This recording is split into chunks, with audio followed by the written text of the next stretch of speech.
John Owen, contra o arminianismo e seu ídolo pelagiano, o livre-arbítrio. Capítulo 8. No último capítulo mostramos a tentativa arminiana de renovar a natureza corrompida do homem àquele estado de inocência e santidade que havia no início pela criação de Deus. E para atingir esse propósito, por não poderem deixar de ver, por um lado, que não podem ser bem-sucedidos naquilo que desejam, e por outro, não sendo capazes de negar que estamos destituídos daquele bem original, pois o arruinamos, ou que estamos sujeitos ao mal do pecado mais do que estávamos quando fomos criados, e portanto devemos ser responsáveis perante a justiça de Deus, os arminianos se esforçam para rebaixar os nossos primeiros pais, mesmo enquanto permaneciam no estado em que foram criados para a mesma condição em que estamos envolvidos devido à natureza corrompida. Mas, em verdade, eu temo que os arminianos dificilmente lograrão tão bom êxito nesse seu esforço quanto Maomé obteve quando prometeu ao povo que faria uma montanha vir até ele. Pessoas se reuniam para ver esse milagre, mas a montanha não se movia enquanto a chamava. Então ele disse: se a montanha não vem até Maomé, Maomé irá até a montanha, e para lá se dirigiu.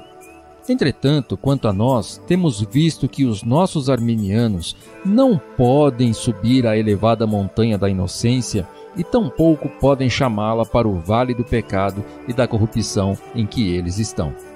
Já vimos quão vã e frustrada foi a sua tentativa anterior.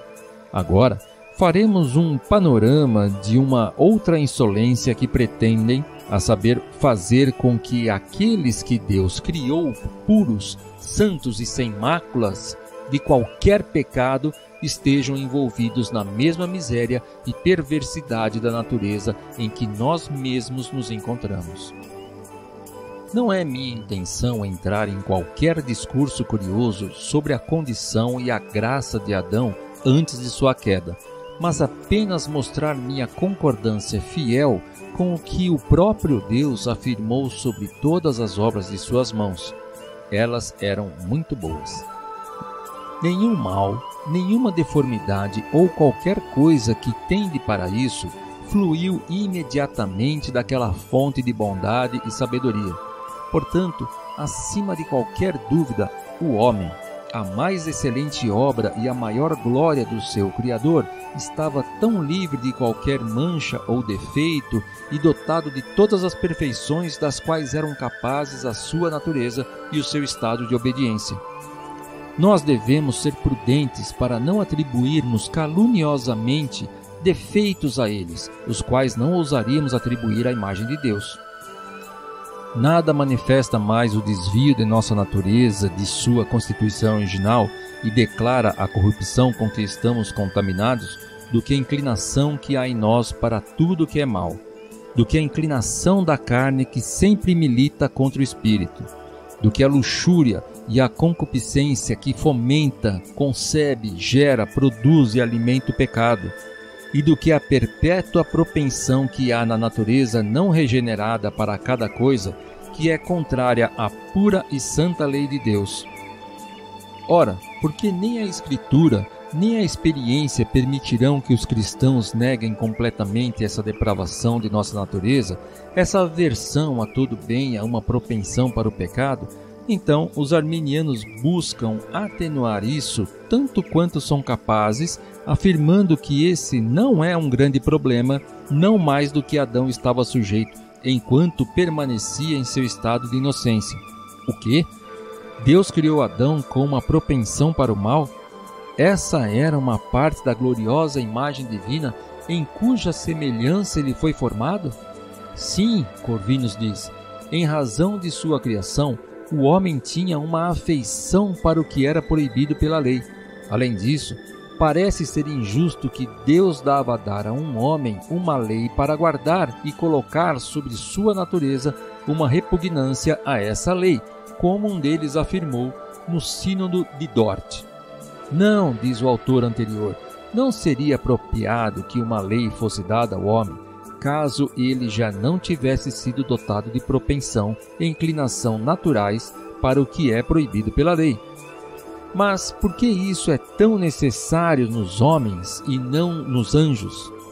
Sem dúvida, havia uma lei, uma regra para a obediência dos anjos, a qual foi dada a eles por ocasião de uma criação que alguns transgrediram, enquanto outros a mantiveram inviolável.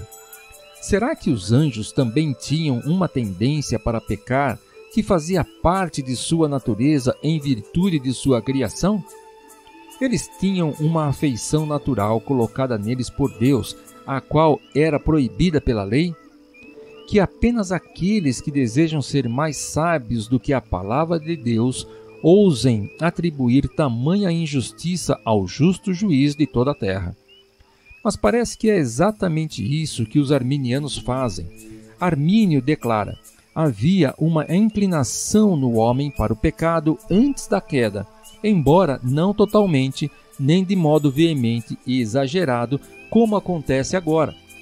Até agora nós pensamos que a justiça original na qual Adão foi criado envolvia a integridade e a perfeição do homem todo, não apenas que o corpo era obediente à alma e todas as afeições subservientes ao império da razão para o desempenho de todas as ações naturais, mas também havia nele uma luz, uma retidão e uma santidade graciosas na sua mente e na sua vontade, as quais o capacitavam a prestar obediência a Deus para a consecução do fim sobrenatural para o qual ele foi criado. Mas isso é negado pelos arminianos. Nossos novos doutores declaram o seguinte: a justiça original não passava de um freio para ajudar a manter a concupiscência desenfreada do homem dentro dos limites, de forma que as faculdades de nossas almas nunca foram dotadas de qualquer santidade inata que fosse propriamente delas. A morte espiritual causada pelo pecado não ocasiona a perda dos dons espirituais relacionados à vontade, pois eles nunca estiveram lá, dizem os 6 interlocutores no colóquio de Hag.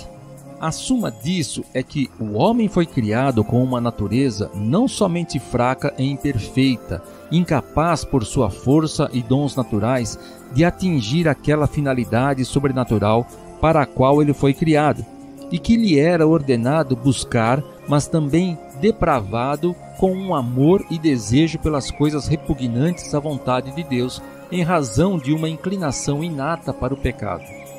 Não é oportuno para essa ocasião mostrar como eles atenuam os dons dos quais não podem negar que Adão era dotado e como também negam aqueles que ele tinha, tais como um poder de crer em Cristo ou consentir com alguma verdade que Deus revelasse a ele. E, no entanto, eles atribuem esse privilégio a cada um de seus descendentes, ainda que estejam nessa condição depravada da natureza em que o pecado nos lançou. Todos nós temos agora um poder para crer em Cristo, ou seja, Adão, devido à sua queda, obteve um dom sobrenatural muito mais excelente do que qualquer outro que ele porventura tinha possuído anteriormente. E não os deixe fingir que eles se referem à universalidade da nova aliança e aos participantes dela. Tenho certeza de que isso será o suficiente. Mas, como eu disse, esse não é o melhor lugar para discorrer sobre esse assunto. Vejamos agora como podemos, a partir da palavra de Deus, refutar e destruir a heresia odiosa já mencionada. No princípio criou Deus o homem à sua imagem, Gênesis 1:27, ou seja, reto, Eclesiastes 7:29, dotado de uma natureza composta de obediência e de santidade. Essa graça habitual e justiça original com que Adão foi investido era adequada para a obtenção daquele fim sobrenatural para o qual ele foi criado. A retidão universal de todas as faculdades de sua alma, desenvolvida por graças sobrenaturais, o capacitava para o cumprimento dos deveres requeridos a ele. Isto é o que chamamos de a inocência de nossos primeiros pais. Nossa natureza era então inclinada somente para o bem, adornada com todas aquelas qualificações que eram necessárias para torná-lo agradável a Deus e capacitá-la a fazer o que era exigido de nós pela lei, como condição para a felicidade eterna. A natureza e a graça, ou a justiça original, antes da queda, não devem ser distintas, como se em alguma delas houvesse qualquer propensão para o mal, a qual era resistida e suprimida pela outra, pois a natureza e a graça caminhavam juntas em doce união e harmonia, pelos caminhos da obediência rumo à bem-aventurança eterna. Não havia contendas entre a carne e o espírito, e assim todo homem juntamente almejava o seu próprio bem maior, tendo em seu poder todos os meios para alcançá-lo. A verdade de que não havia na natureza pura do homem nenhuma inclinação para o pecado, nenhuma concupiscência por aquilo que é mal e nenhuma repugnância à lei de Deus, pode ser evidenciado a partir do seguinte. Em primeiro lugar, a Escritura, ao descrever a condição de nossa natureza por ocasião de sua criação, não sugere nenhuma propensão para o mal, mas sim uma perfeição santa, completamente livre do mal.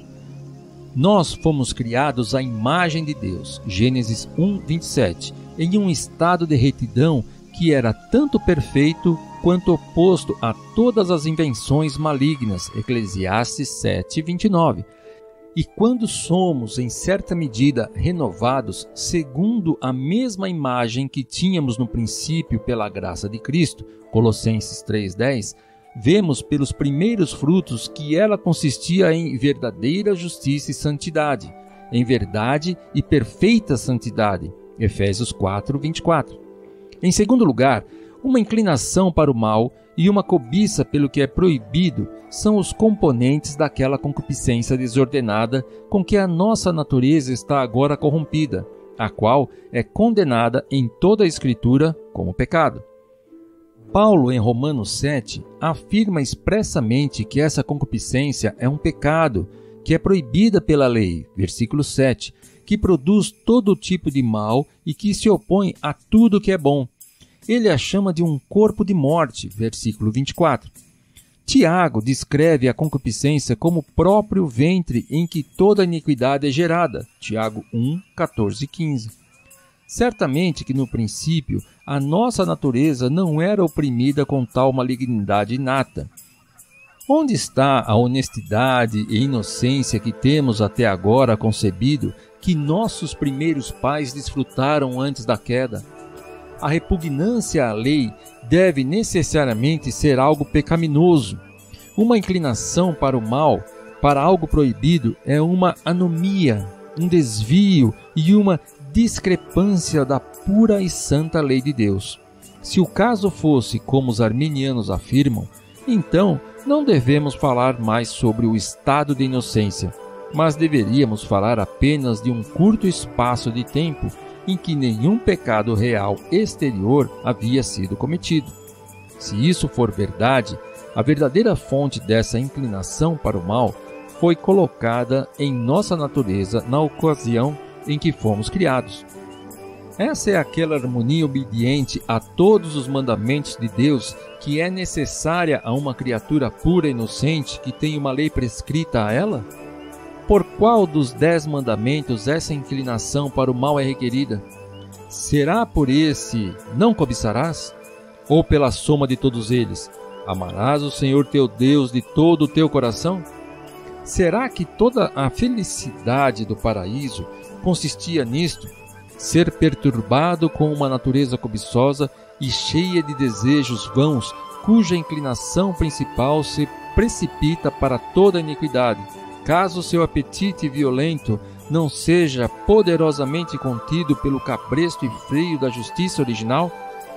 Então, isso que vemos nas crianças agora deve ter acontecido com nossos pais no paraíso, caso eles estivessem sujeitos a essa rebelde inclinação ao pecado.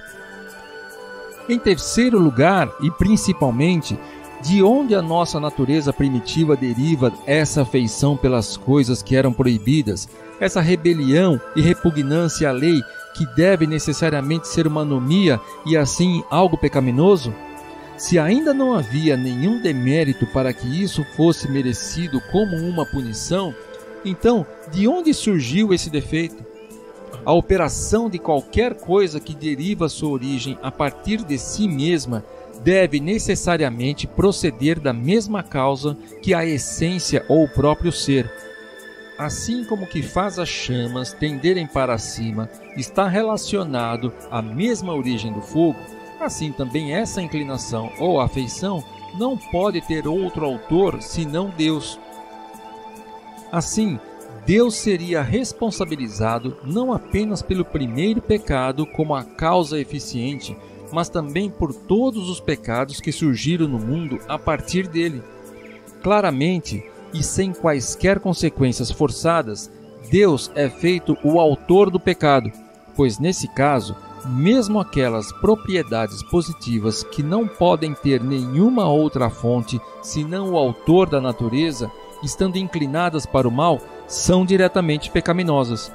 E aqui, o ídolo do livre-arbítrio pode triunfar e festejar sua vitória contra o Deus do céu. Até aqui, toda a culpa pelo pecado esteve sobre os seus ombros, mas agora ele começa a reclamar: ou eu sou a causa, mas Zeus o destino. Foi Deus e o destino de nossa criação que nos colocaram nessa condição em que somos naturalmente afeiçoados ao que é mal. Retroceda com as suas acusações contra o mau governo dessa nova divindade dentro do seu domínio imaginário. Que mal ele fez, além de inclinar os homens para o mal, se o próprio Deus fez não menos do que isso a princípio? Mas deixe que aqueles que querem se regozijem com essas blasfêmias. É suficiente para nós sabermos que Deus fez ao homem reto, porém eles buscaram muitas astúcias. Eclesiastes 7, 29.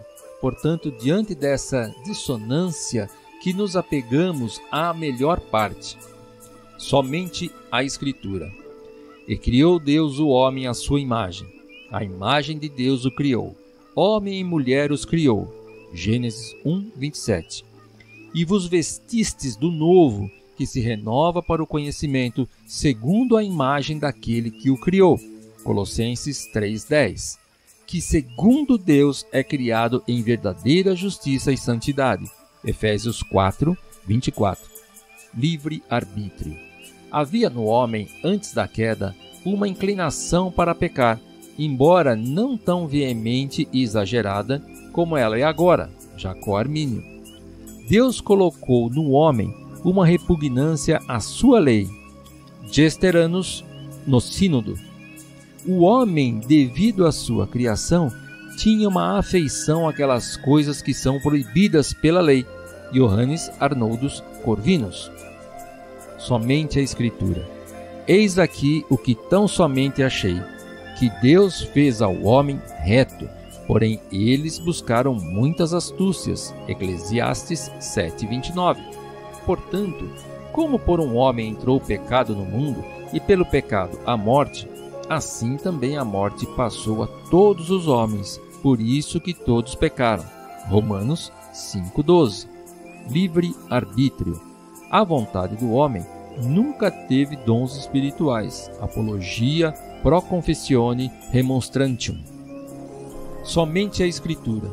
Ninguém sendo tentado diga: de Deus sou tentado, porque Deus não pode ser tentado pelo mal, e a ninguém tenta, mas cada um é tentado quando atraído e engodado pela sua própria concupiscência.